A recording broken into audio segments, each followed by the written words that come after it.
place in me. He said, a place that you're not familiar with. He said, because listen, I need you to understand the demonic attacks that are trying to come and hit this nation will be unfamiliar to you. And you got to go higher in the spirit. You got to elevate in the spirit. There must be a new sound that comes out of your belly. You must have, hallelujah, the ability to identify the sound. So, I got to wrap up. So God began to speak to me. And he said, we got to tear down the altars of Baal. There's too many here in America. Hey, Shatana Baha. Hey, but then in verse 34, but the Spirit of the Lord came upon Gideon. And what happened when the Spirit of the Lord came upon him? He blew a trumpet. Didn't nobody blow the trumpet for him? He blew the trumpet. God said, you got to blow a trumpet. You got to be the sound. Adrian can't be my sound. Come on. Nobody else shows up. You're the sound. And when you let out a sound, listen, the worship team will let out the sound. You got to let out the sound. What does your prayer life sound like? Are you hearing me? What does your seek sound like? See, because your seek life, and I ain't going to go there because that's a whole message and a whole book I'm working on. Your seek and your prayer life is two different things. Seek means that I need God, I require God, I crave God, I need to get God. It means bagosh in the Hebrew, which means that I require and I need to get God. But my prayer is a petition. I need something from him. But my seek means I need him. What does your seek look like? What does your prayer life look like?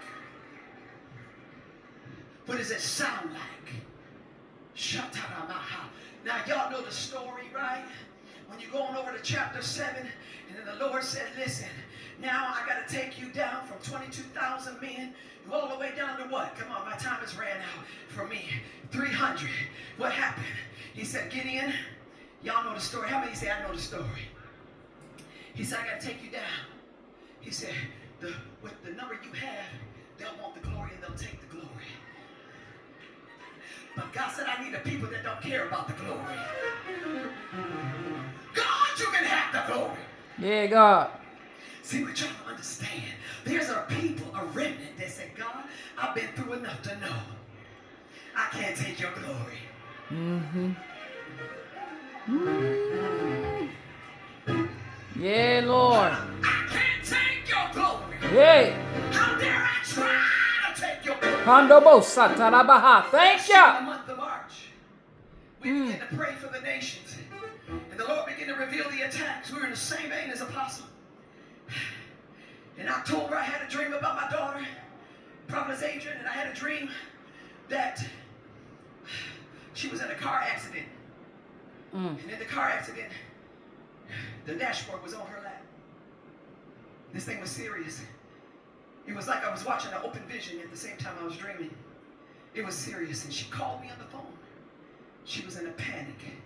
Mom, I've been in an accident. It's like I'm watching her call me. And it was so serious, I called. The next day, I voice memoed her, because it was early in the morning, I voice memoed her spiritual father, Bishop, Prophet Joseph Queeson. I said, we need to pray for our daughter.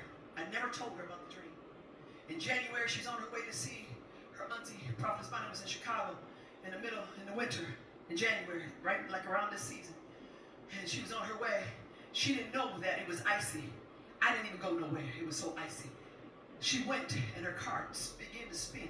In my dream, she went down into a ditch, went into a pole, and she was upside down, and the whole dashboard was on her. She was just bleeding. But we had prayed. My daughter called me in the same panic, but guess what? She went in the ditch. And she began to call on the Lord. She crashed like a ping pong. Her car was like a ping pong ball, but ended up parked on the side of the road. 2 months later in March, on March 7th, my granddaughter, who just got her license, went out our garage. She didn't ask. She thought her sister had asked her mother because she used the car to take her to school. She was supposed to be going to school, but she was going to go late for some reason. And they live with me. And she pulled out the garage. We live in an apartment building. She pulled out the parking lot. And my spiritual daughter came running in. She stayed all night that night. She came running in my room. Mama, Mama. Kenzie's downstairs screaming. want you to tell, I'm going somewhere with this. Because this is what I'm talking about. You got to give God glory in this season. You got to be a person that said, listen, I can't take no glory from God. And the moment that we turned up in our prayers and we were in, literally, we had the Seeker Circle praying every Tuesday in a group praying, birthing out believing God for the move of God here in America, coming against the war, everything you've been praying about, everything you've been prophesying. And here we are, seeking God. My granddaughter comes out the garage, and the car just accelerates on its own, and the brakes go out of nowhere, just like a freak. She literally pulls into a building in front of us. It's like a little strip mall, and literally crashes into the building. I get up and I run, I look out the window, and I said, what is her car doing in the building? They come out without a scratch. It was 3 of them in the car. But a week later, what you don't understand is the day before that happened, I was in prayer, and I seen the Lord said, cover your family. Cover your family. I began to pray, and I was covering my family. This is why you got to seek God. This is why you got to pray. And the next day, let me tell you, that's what happened to my granny. But that day that I was praying, I see the spirit of death on my son who is now saved. And I began to pray, and I said, God, you can't take my son. He's my firstborn son. And I said, God, he's now saved, and you gave me a promise. I said, God, listen, he's my promise. I said, God, you can't take my son. Y'all don't even understand. I said, Lord, you can't take him. And then let me tell you something. 1 week later from the day I was in prayer at the Seeker Circle, I come out, and they said there's been an accident. I knew immediately it was a life or death type of situation. I said, give me the phone. I said, get the hospital on the phone. I said, book me a ticket. Am I telling the truth? I didn't know anything. I didn't know no results, but I knew something was wrong because the Lord said death was coming from our son. Pastor Angel, we didn't even go home. We got on a plane for prayer. Prophet Spencer drove me there. The doctor calls me, and it sounded like he was about to tell me my son was gone. And I finally was like, listen, you need to get to it, sir. Y'all, my son was on his deathbed. He flatlined twice before he even got there. He was pinned in. He fell asleep at the wheel. Y'all don't even understand. My son's face was cut from here all the way here. His eyes cut. His head is swollen like this. He's unrecognizable. His head is cut in the back. He literally, his lung is punctured. His ribs are broken. His pelvis is crushed. His femurs are crushed. His leg is detached. This is like a broken Barbie doll leg. Y'all hearing me?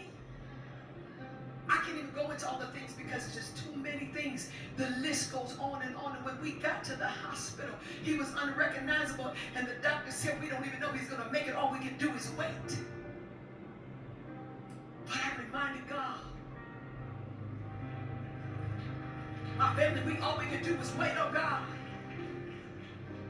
And all I could do was depend on the prayers of the saints to join me. Last week, the doctor gave him a clean bill of health. They said my son would take 12 months to 18 months to recover. Y'all, he been walking. It's just 9 months, but he been walking. He was walking in 3 months. But somebody said, what the glory? Hallelujah.